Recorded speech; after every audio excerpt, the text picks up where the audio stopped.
adventurers, it's me, Haley, or as I am known in treasure hunting circles, Arizona Haley.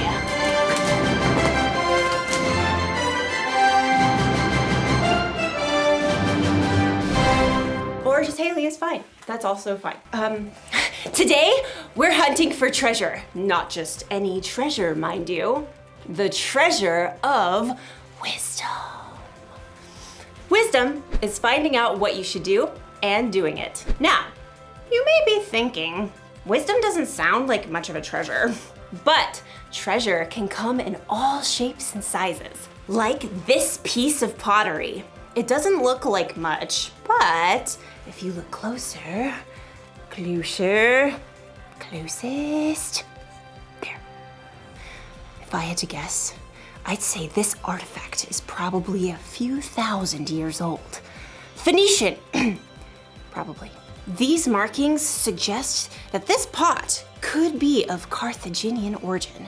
Some archaeologists had to travel a long way to find this fragment.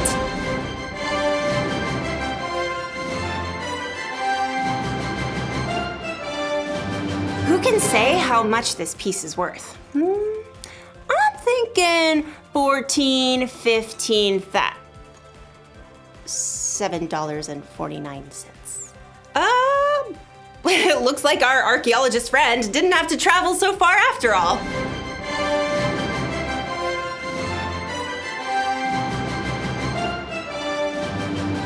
You see, you can find treasure anywhere. You can find it halfway across the world. Or you can find it at Frank's Pottery Emporium. Wisdom can be like that. For some wisdom, you may have to dig really deep or travel really far. But other times, like in today's story, wisdom is closer than you think. Ooh, I wonder what era this is from. Oh, this is just my coffee. Now that's what I call treasure. I'll see you soon when I am much more caffeinated. Bye. All month long, we're on a search for wisdom. We're here to find out what we should do and then do it. If we want to find out how we can live every day with God's wisdom, it makes sense that we start with the wisest person who ever lived, Jesus. Jesus is God's son, but even he grew in wisdom. I'm guessing a lot of you already know the story of when Jesus was born. That's what we celebrate in December. It's this super important holiday called, yep, you guessed it, Christmas. Jesus was born in Bethlehem, in a place where animals stayed. The angels told the shepherds the good news that the Savior had been born. If I ask some of you, I'm pretty confident that you could tell me the story because you know it so well. But it's kind of interesting because we don't know as much about the early years of Jesus' life and how he grew up. I'm talking about the things that happened in the time between when he was just a baby and then a grown-up, when he was a kid and just a little older than you. We do know one story, though, from when Jesus was a boy. This story shows us how important wisdom really is. Let's check it out. The Bible. It's 66 books of history, stories, letters, and poetry that fit together to form God's one big story. The epic adventure of how he created us and loves us so much that he made a way to rescue us. As we travel through the Bible, from Genesis to Revelation, we discover people who met God and found their lives changed forever. Now, for an amazing story, inspired by the book of Luke. Chapter 2, verses 41 through 52. When God sent his very own son, Jesus, to earth, angels shouted the good news. Fear not, I bring you good news of great joy. Shepherds and wise men journeyed to visit Jesus, and later, Mary and Joseph hurried to Egypt with their young son to keep him safe from King Herod. But Jesus wasn't always a baby or a young child. We don't know much about his early years, but he had to learn to walk and talk just like every other child. Mama. He probably learned from Joseph how to hammer nails and smooth pieces of wood for tables and wheels. We do know one very important story from the time Jesus was a boy. One of Jesus' followers, Luke, wrote it down many years later. He begins, every year Jesus' parents went to Jerusalem for the Passover feast. And when Jesus was 12 years old, they went up to the feast as usual. Lentils, water skins, extra sandal straps. Jesus, run and tell your father we're packed and ready to leave. Yes, Mother. The trip from their home in Nazareth to Jerusalem took several days. Friends and family traveled together. Jesus likely spent the day with his cousins and friends, finding his parents at dinner time. I brought sticks for the fire. I'll start this stew. We should reach Jerusalem by noon tomorrow. We don't know what Jesus thought or felt when he saw the city of Jerusalem perched on the rocky hillside ahead. Years later, he would enter the city to the shouts of cheering crowds. But for now, Jesus was just a boy celebrating Passover with his family. You remember where your cousins live, right? We're staying with them again. I can find it. All week, families celebrated with relatives. Together, they enjoyed the Passover feast. You, O Lord our God, have given us festival days for joy, in remembrance of the departure from Egypt. Blessed are you, O Lord our God. When the feast was over, Mary and Joseph packed and began their trip home along the crowded roads. At the end of the day, they stopped to set up camp. Jesus, can you start the cooking fire? Jesus? I thought I saw him with... No, that was before we left the city. Mary and Joseph searched through the nearby families, settling down for the evening. Have you seen Jesus? Not since he gave me the last potato pancake yesterday evening. No one's seen him. Since Jerusalem. We left him in the city. Frantic, Mary and Joseph hurried back to Jerusalem to search for their missing son. They immediately checked the home where they had been staying. Very sorry, but I haven't seen him. Mary and Joseph crisscrossed the entire city. He loved the honey cakes from that bakery. Excuse me, have you seen a 12-year-old boy about this tall? Dark brown robe.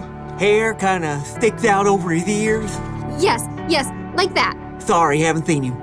They may have checked the swimming hole or the stables, but Jesus was nowhere to be found.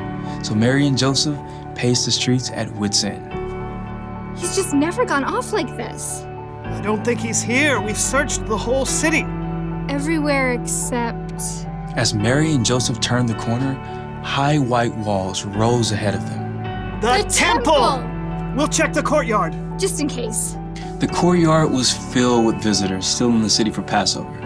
As they circled the open space, Mary froze. Joseph, there! Just ahead, they saw their son. Jesus was sitting with a group of teachers, listening and asking questions. Teacher, isn't it always right to be kind, even if it means giving money to a beggar on the Sabbath? The teachers nodded in agreement and amazement, but Mary and Joseph rushed forward. Jesus! Son, why have you treated us like this? Grabbing her boy, Mary hugged Jesus so hard she nearly squeezed the air out of him. Your father and I have been worried about you. We've been looking for you everywhere. Why were you looking for me? Didn't you know I had to be in my father's house? All I know is, no more stunts like this, okay? Jesus returned to Nazareth with his parents, obeying everything they asked of him. As he grew wiser and stronger. He also became more and more pleasing to God and to others.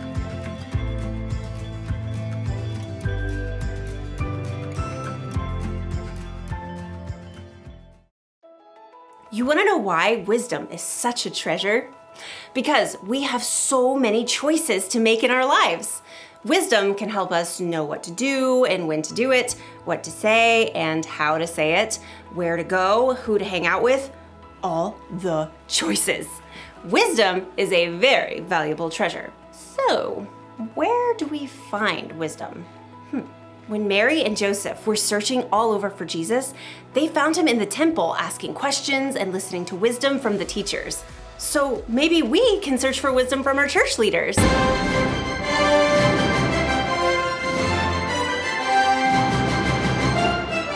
We can tell them how we're feeling and ask them questions when we're not sure of something. Or maybe we can search for wisdom from someone in our family.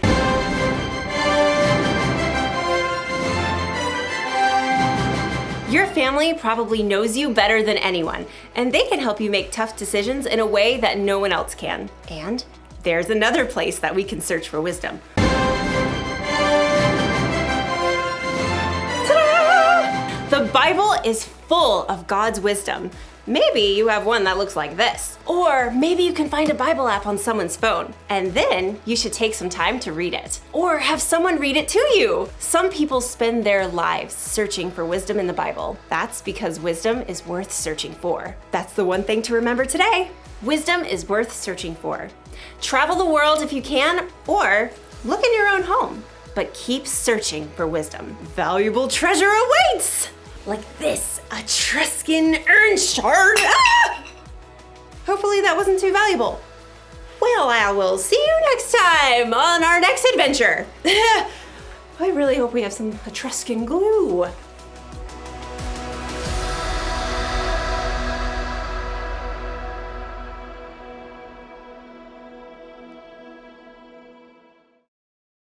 Jesus returned to Nazareth with his parents.